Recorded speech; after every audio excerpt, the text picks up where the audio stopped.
Yeah, no, that's right. It's been a heck of a weekend, really. We had obviously a very good few days, and then a bit of an uncertain Saturday, and then yesterday some terrible news where at the beginning of the day we thought it would be fine, and then she was taken back in at the end of the day.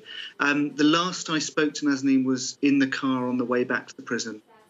She was just devastated. She'd said goodbye to Gabriella, who was crying and wanted to know why I had to go back. Who knows how long it'll be for? So. Yeah, it was a tough day yesterday. When we spoke to you on Friday, you sounded very hopeful that this temporary release could be the start of a new approach and a fresh approach to all this. Have those hopes now been dashed? I mean, you're absolutely right. I mean, I was surprised it happened. I was elated on Friday. And was, on all sorts of media talking about how hopeful we were. It's very unusual for furlough to only be 3 days. Like every other prisoner I've heard of, it's always extended.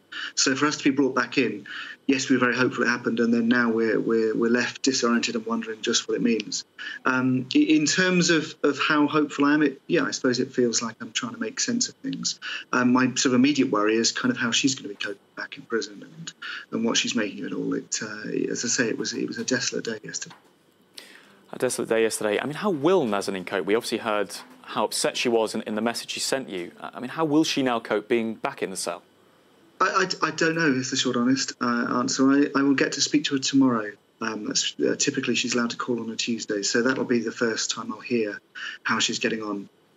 She certainly couldn't sleep the night before, worrying about what was going to happen, and certainly was very low all afternoon. As we got told about lunchtime that it was probable she was going to have to go back, and she went down to plead with the prosecutor's office and got nowhere.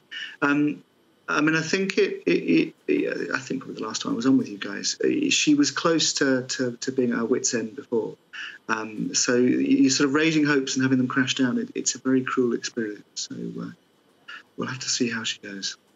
And in terms of obviously your young daughter, how is she? Do you have any idea how she's coping with what would have been a very difficult weekend? Yeah, she was really upset, and it was quite hard to get hold of the family yesterday.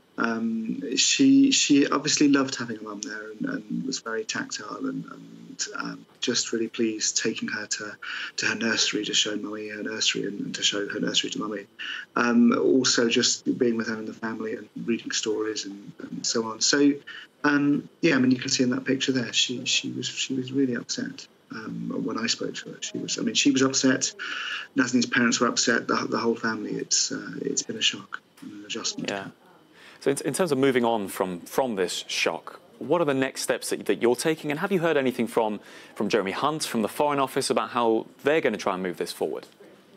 So I haven't heard anything directly. He's tweeted in response to the news, a nice strong tweet. And we'll try and catch up with the Foreign Office as soon as possible. I have to say my first priority is just to check how the family are doing. And yeah, it's a really disorienting day. I thought we may need to have a big battle. It feels like we might need to have a battle. But at the moment, it's just to check that she's okay and that she doesn't get too desolate.